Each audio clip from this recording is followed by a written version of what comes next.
बिस्मिल्लाहिर्रहमानिर्रहीम अस्सलामुअलैकुम dear students, welcome to superior group of colleges learning management system में हाफिज फारूक शहजाद। आज हम FSc part 2 physics chapter number 17 physics of solids का lecture number 8 पढ़ने जा रहे हैं। आज के लेक्चर में हम डिस्कस करेंगे मैग्नेटिक प्रॉपर्टीज ऑफ सॉलिड्स के बारे में। सबसे पहले हम देखते हैं कि ओरिजिन ऑफ मैग्नेटिज्म हम कैसे फाइंड आउट कर सकते हैं, उसके बारे में कैसे प्रिडिक्ट कर सकते हैं। From the study of magnetic field produced by a long bar magnet and moving charges. Bar magnet से हम फाइंड आउट कर सकते हैं कि बार मैग्नेट से जो मैग्नेटिक फील्ड प्रोड्यूस होती है उसी तरह की मूविंग चार्जिंग से भी प्रोड्यूस होती है। It is possible to trace the origin of magnetic properties of the material. Magnetic field produced by long bar magnet is like the field produced by a long solenoid carrying current. सो हम यहाँ पर देख सकते हैं कि हमारे पास एक current carrying solenoid है, तो इससे जिस तरह की मैग्नेटिक फील्ड प्रोड्यूस होती है इसी तरह की magnetic field actually long bar magnet से, जो परमानेंट मैग्नेट होते हैं, उससे प्रोड्यूस होती है। और हमने प्रीवियस चैप्टर्स में पढ़ा कि मैग्नेटिक फील्ड के चेंज होने से इलेक्ट्रिक फील्ड और इलेक्ट्रिक फील्ड के चेंज होने से मैग्नेटिक फील्ड प्रोड्यूस होती है। Similarly, the magnetic field produced by a short bar magnet is similar to the magnetic field produced by a current carrying loop. So current carrying loop से भी एक short magnet की तरह, जिस तरह हम लूप में से करंट गुजारते हैं किसी करंट कैरिंग वायर में से तो उसके गिर्द मैग्नेटिक फील्ड प्रोड्यूस होती है, तो उसी तरह शॉर्ट बार मैग्नेट की भी मैग्नेटिक फील्ड होती है। सो इनसे हम ट्रेस कर सकते हैं origin of magnetic field.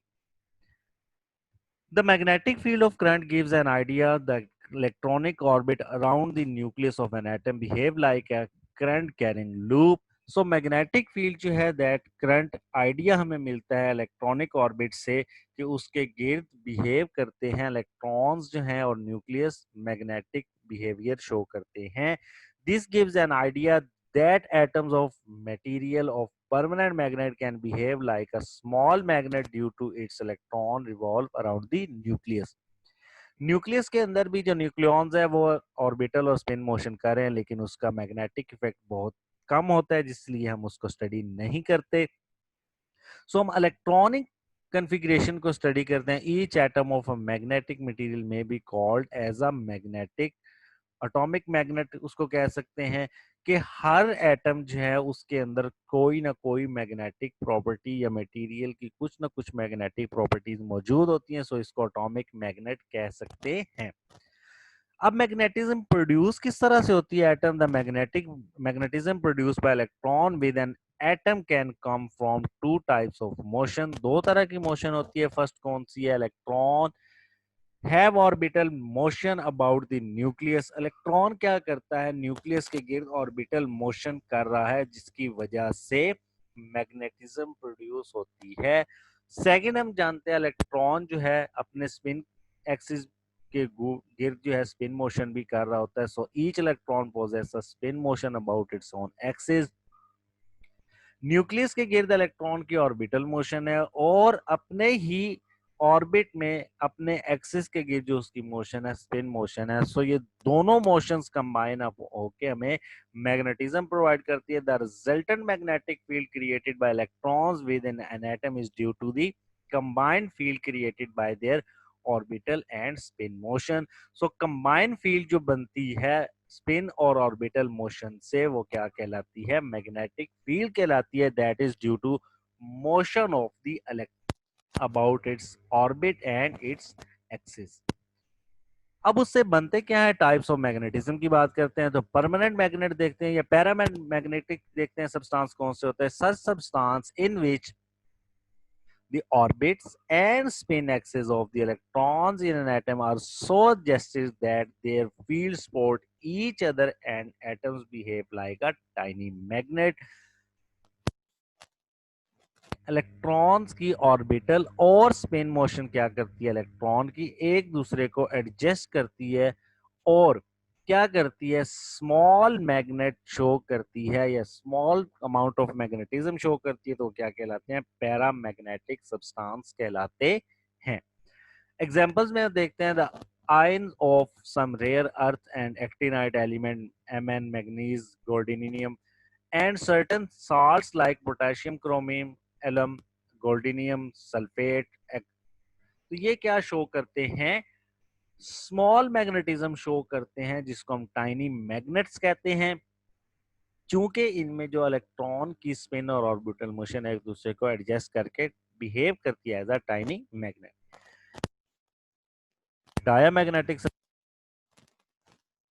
resultant field as the magnetic field produced by the both orbital and spin motion of the electrons cancel each other, and there is a permanent magnetic moment between the atoms। तो क्या होती है? एक ऐसी magnetic moment बनती है जिसमें spin और ऑर्बिटल मोशन एग्जैक्टली एक दूसरे के इफेक्ट को कैंसल आउट कर देते हैं, और उसकी वजह से क्या होता है कि कोई भी मैग्नेटिज्म प्रोड्यूस नहीं होती है। तो ऐसे सब्सटेंस जो मैग्नेटिज्म प्रोड्यूस नहीं करते वो क्या कहते हैं? डायामैग्नेटिक सब्सटेंस कहलाते हैं। इसकी एग्जांपल्स में हम देख सकते हैं water, copper, bismuth, lead and antimony. ये ऐसे सब्सटेंस है जिसमें इलेक्ट्रॉन जो है उसकी ऑर्बिटल स्पिन और स्पिन मोशन, ऑर्बिटल और स्पिन मोशन क्या करती है? एक दूसरे के इफेक्ट को कैंसल आउट करते हुए कोई भी मैग्नेटिज्म शो नहीं करती है। लास्ट टाइप हम देखते हैं दैट इज फेरोमैग्नेटिक सब्सटेंस। ये कौन से सब्सटेंस है? such substance in which atom cooperate with each other in such a way so as to exhibit a strong magnetic effect, they are strongly attracted by the magnetic field। ऐसे substance जिसमें spin और orbital motion एक दूसरे को strongly add up करती है और strong magnetism show करती है, स्ट्रॉन्ग मैग्नेटिक फील्ड प्रोड्यूस करती है, ऐसे सब्सटेंस फेरोमैग्नेटिक सब्सटेंस कहलाते हैं। जिसमें हमारे पास आयरन, निकल, कोबाल्ट, क्रोमियम डाइऑक्साइड और बहुत सारे अलॉयज हैं जो कि फेरोमैग्नेटिक मटेरियल की कैटेगरी में आते हैं और वो स्ट्रॉन्ग मैग्नेटिक फील्ड शो करते हैं। ये स्ट्रॉन्ग मैग्नेटिज्म शो करते हैं और इनमें जो मैग्नेटिक फील्ड भी होती है वो स्ट्रॉन्ग होती है। अब हम स्टडी करते हैं कि इसमें जो मैग्नेटिज्म प्रोड्यूस होती है इसकी वजह क्या होती है, क्यों ऐसा होता है कि कुछ सब्सटेंस जो होते हैं वो डायमैग्नेटिक होते हैं, कुछ पैरा और कुछ फेरोमैग्नेटिक होते हैं। तो इसके लिए हम स्टडी करते हैं एक थ्योरी जिसको हम डोमेन थ्योरी कहते हैं। Recent studies of ferromagnetism have shown that there is exist in a ferromagnetic substance small region called domain। कुछ डोमेन्स होती हैं जो अपने आप को अरेंज करती हैं, एटम्स अपने आप को अरेंज करते हैं। किस तरह से हम देखते हैं? The domains are macroscopic size of the order of metres और less but enough to contain 10 raised power 12 to 10 raised power 16 atoms. Domains के स्पेसिफिक रीजन्स होते हैं जिनका साइज जो होता है वो मिलीमीटर से या इससे लेस होता है, बट इतना साइज होता है कि वो 10 raise power 12 to 10 raise power 16 atom अपने डोमेन्स में रख सके। Within each domain the magnetic field of all the spinning electrons are parallel to one and other. So parallel होने की वजह से वो क्या हो जाती है? एडअप हो जाती हैं और स्ट्रॉन्ग मैग्नेटिज्म प्रोड्यूस करते हैं। Each domain magnetise to saturation. हर जो डोमेन है वो मैग्नेटाइज हो जाती है अपने मैक्सिमम लेवल जिसको हम सैचुरेशन पॉइंट कहते हैं। then each domain behave as a small magnet which its on north and south pole। So हर स्मॉल रीजन क्या करता है? एक अपनी मैग्नेटिज्म शो करता है जो नॉर्थ और साउथ पोल बन जाते हैं। अब बनते किस तरह से? In an unmagnetized iron the domain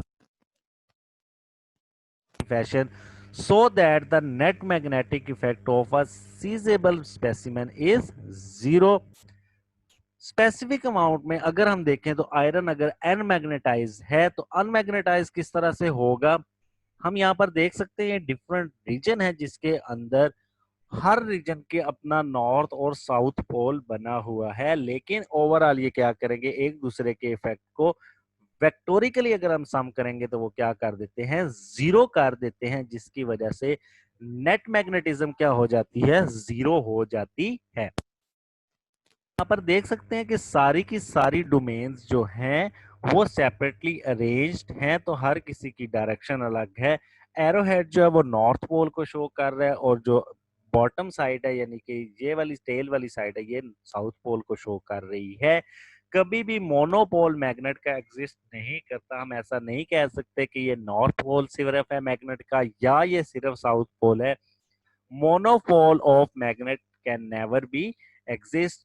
तो when a specimen is placed in an external magnetic field as that of a solenoid, the domains line up parallel to the lines of external magnetic field and entire specimen become saturated.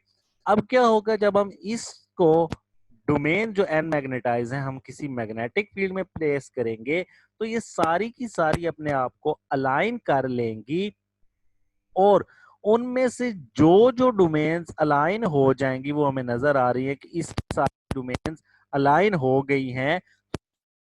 क्या बन गया है? North pole बन गया है और ये वाला पार्ट बन गया है साउथ पोल बन गया है। तो इस तरह ओवरऑल जो डोमेन्स अरेंज हुई हैं उनमें ये क्या बन गया? नॉर्थ पोल और ये क्या बन गया? साउथ पोल बन जाता है। The combination of a solenoid and specimen of iron inside it thus make a powerful magnet and it is called an electromagnet. So इस तरह हमारे पास क्या है? डोमेन थ्योरी की मदद से हम स्टडी कर सकते हैं कि किस तरह मटेरियल्स मैग्नेटाइज और डीमैग्नेटाइज हो जाते हैं। अगर तो सारी की सारी डोमेन्स अरेंज होंगी एक ही डायरेक्शन में होंगी तो वो क्या कहलाएंगी? Strongly magnetise कहलाएंगी। अगर डोमेन्स इस तरह से अरेंज होंगी जो एक दूसरे के इफेक्ट को कैंसल आउट कर देंगी तो हम कहेंगे मटेरियल क्या है? अनमैग्नेटाइज्ड है। अब सॉफ्ट मैग्नेटिक मटेरियल्स क्या होते हैं? In soft iron the domains are easily oriented on applying an external field and also readily return to random position when the field is removed. ऐसे मटेरियल के जिसमें हम क्या करते हैं? मटेरियल को थोड़ी सी भी मैग्नेटिक फील्ड एक्सटर्नल अप्लाई करें और वो क्या कर ले? अरेंज्ड हो जाएं तो क्या हो जाती है? वो क्या कहलाते हैं? सॉफ्ट मैग्नेटिक मटेरियल्स कहलाते हैं।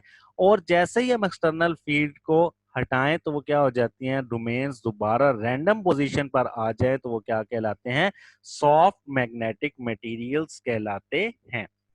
हार्ड मैग्नेटिक मटेरियल्स कौन से होते हैं? Domains in steel on another hand are not easily oriented to order. They requires very strong external feed, but once they oriented retain their alignment, the steel makes a good permanent magnet. Hard magnetic materials ऐसे material हैं कि जिसमें जब हम domains को एक दफा arrange कर दें जो कि हार्डली अरेंज होती हैं और अगर वो डोमेन्स एक दफा अरेंज हो जाए तो फील्ड के हटाने पर भी वो अपनी ओरिएंटेशन को क्या करते हैं? तब्दील नहीं करते हैं तो वो क्या बन जाते हैं? परमानेंट मैग्नेट बन जाते हैं जो कि स्ट्रॉन्ग मैग्नेटिज्म शो करते हैं। इसीलिए हमने चैप्टर 15 में पढ़ा था कि हम soft iron magnetic material use करते हैं जिनको हम इजीली मैग्नेटाइज और डीमैग्नेटाइज कर सकते हैं ताकि क्या हो जाए? पावर लॉसेस ट्रांसफार्मर में कम हो जाए। सो आयरन कोर हम इसलिए सॉफ्ट मैग्नेटिक मटेरियल यूज करते हैं जिनको इजीली मैग्नेटाइज और डीमैग्नेटाइज किया जा सकता है। अब सॉफ्ट आयरन यूज करने की रीजन क्या है? सॉफ्ट आयरन अगर हम यूज करेंगे तो उसमें हीटिंग इफेक्ट कम होगा जबकि हार्ड मैग्नेटिक मटेरियल्स में क्या होता है? हीटिंग इफेक्ट ज्यादा होता है जिससे थर्मल वाइब्रेशंस प्रोड्यूस होती हैं। Thermal vibrations tend to disturb the orderness of the domains. Thermal vibrations होगी तो डोमेन्स के ऑर्डर क्या हो जाता है? चेंज हो जाता है, डिस्टर्ब हो जाता है जिसकी वजह से इफेक्ट भी कम हो जाता है। Ferromagnetic material preserve the orderliness at ordinary temperature. Ferromagnetic materials क्या होते हैं? जो अपने ऑर्डर को ऑर्डिनरी टेम्परेचर पर तो कायम रखते हैं लेकिन टेम्परेचर बढ़ने पर ये ऑर्डर डिस्टर्ब हो जाता है। When they heated, they began to lose their ordinance due to the increased thermal motion. This process began to occur at a particular temperature different for different materials called Curie temperature. सो जब ये heat करते हैं तो thermal motion क्या हो जाती है? Increase हो जाती है। तो इस पर क्या हो जाता है? ऑर्डर डिस्टर्ब होना शुरू हो जाता है और ये टेम्परेचर हर मटेरियल के लिए डिफरेंट होता है। तो ऐसा टेम्परेचर क्या कहलाता है? क्यूरी टेम्परेचर कहलाता है। above the Curie temperature iron is paramagnetic but not a ferromagnetic. Curie temperature से above आयरन जो होता है वो पैरामैग्नेट यानी कि शॉर्ट सी टाइनी मैग्नेटिक फील्ड शो करता है लेकिन स्ट्रॉन्ग मैग्नेट नहीं रहता है। The Curie temperature for iron is 750 degree Celsius. 750 degree Celsius से अबव क्या करता है, आयरन पैरामैग्नेटिक कहलाता है but not a ferromagnet. ये था आज का लेक्चर जिसमें हमने मैग्नेटिक प्रॉपर्टीज ऑफ सॉलिड के बारे में स्टडी किया। Next lecture